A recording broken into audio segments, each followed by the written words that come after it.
요즘 외환시장이 요동치고 있습니다.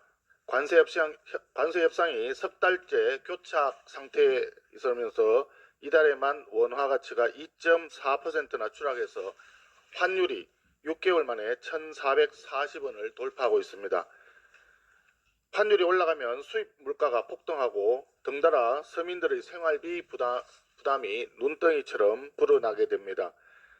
또 철강 수출은 지난 7월 이미 전년 대비 26%나 급감했습니다. 향후 반도체 등에 대한 품목별 관세 부과가 예고되고 있습니다. 외교 실패가 생활 물가 상승과 산업 붕괴로 번지고 있는 상황입니다. 미국은 매년 250억 달러씩 8년간 총 2천억 달러 현금 투자를 요구하고 있다고 전해지고 있습니다. 이에 대해 우리 정부는 매년 150억 달러씩 10년에 걸쳐서 1,500억 달러 현금을 납부하겠다고 제시한 것으로 보도되고 있습니다. 한국은행이 밝힌 우리 경제의 최대 감내 한도가 연간 150에서 200억 달러 수준입니다. 결국 이재명 정부의 협상안은 우리나라의 외환 여력을 한계까지 모두 소진시키는 방안입니다.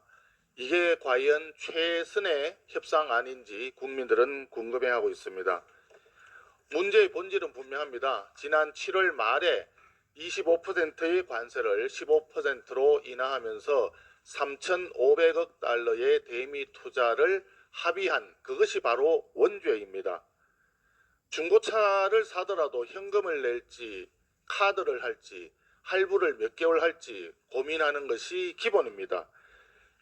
그런데도 불구하고 우리 경제 규모에 비해서 감내하기 힘든 대미 투자를 덜컥 약속한 감당할 수 없는 졸속 합의를 했던 것입니다. 이런 상황에서 대통령실의 불투명한 말바꾸기는 끝없이 이어지면서 국민들을 혼란의 구렁텅이로 몰아넣고 있습니다. 처음에는 합의문을 작성할 필요조차 없이 잘된 합의였다라고 하다가 합의문에 사인을 했다면 탄핵이 되었을 것이다 라고 아예 말을 뒤집더니 이번에 김용범 정책실장은 대부분 쟁점에서 실질적 진전이 있었다. 에이펙 계기로 타결될 가능성이 높아졌다라고 지난 19일 언론에 인터뷰했습니다. 그러더니 미국을 다녀온 뒤 24일 에이펙은 코앞이고 날은 저물고 있어서 에이펙 계기 타결은 갈 길이 멀다라며 또다시 말을 뒤집었습니다. 국민들은 말의 성찬을 기다리는 것이 아닙니다. 희망 고문도 원하지 않습니다.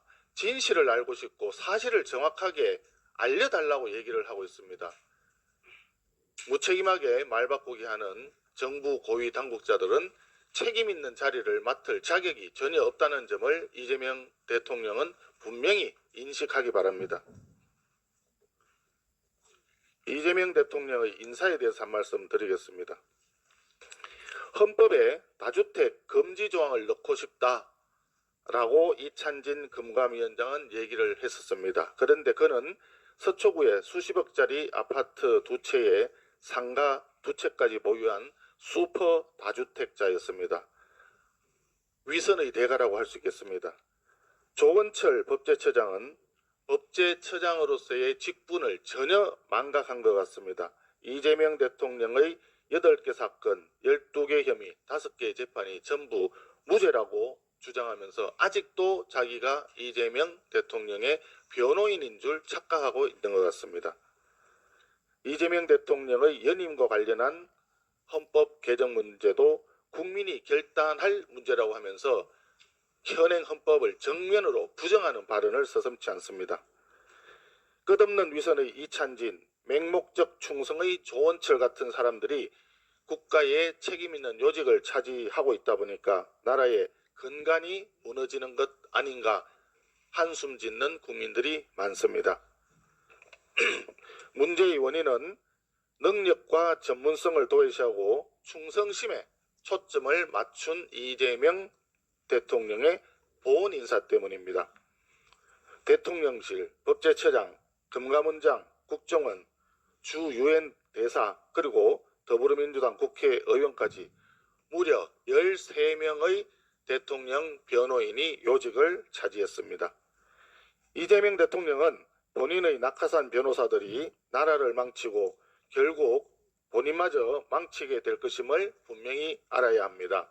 이재명 대통령에게 충고합니다. 위선의 끝판왕 이찬진 금감원장, 그리고 홍위병의 끝판왕 조원철 법제처장을 즉각 경질하십시오.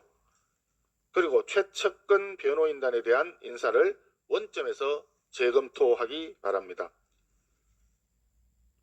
요즘 시중에서는 김현지 전 총무비서관보다도 최민희 과방위원장이 더 뜨고 있다는 말들이 많습니다. 최민희 과방위원장에게 한 말씀 드리겠습니다. 자녀의 결혼식 날짜를 유튜브 보고 알았다고 주장하시던 분입니다. 그런데 사진에 나온 걸 보니 축의금을 누가 냈는지, 얼마씩 냈는지 아주 꼼꼼하게 확인하고 계시더군요. 피감기관 관계자들로부터 100만 원씩, 적은 돈은 아닌 것 같습니다. 김영란법 위반 소지가 다분하고 뇌물 수수 소지도 많다고 법조계에서 말들이 많습니다.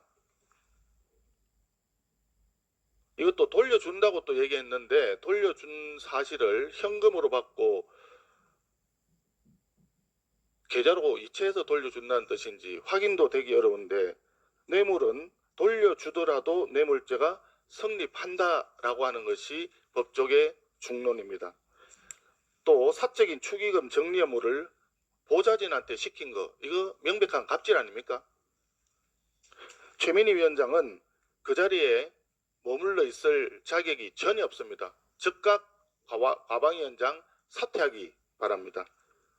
그 다음 할 일은 성실히 수사에 임하는 길입니다. 이상입니다.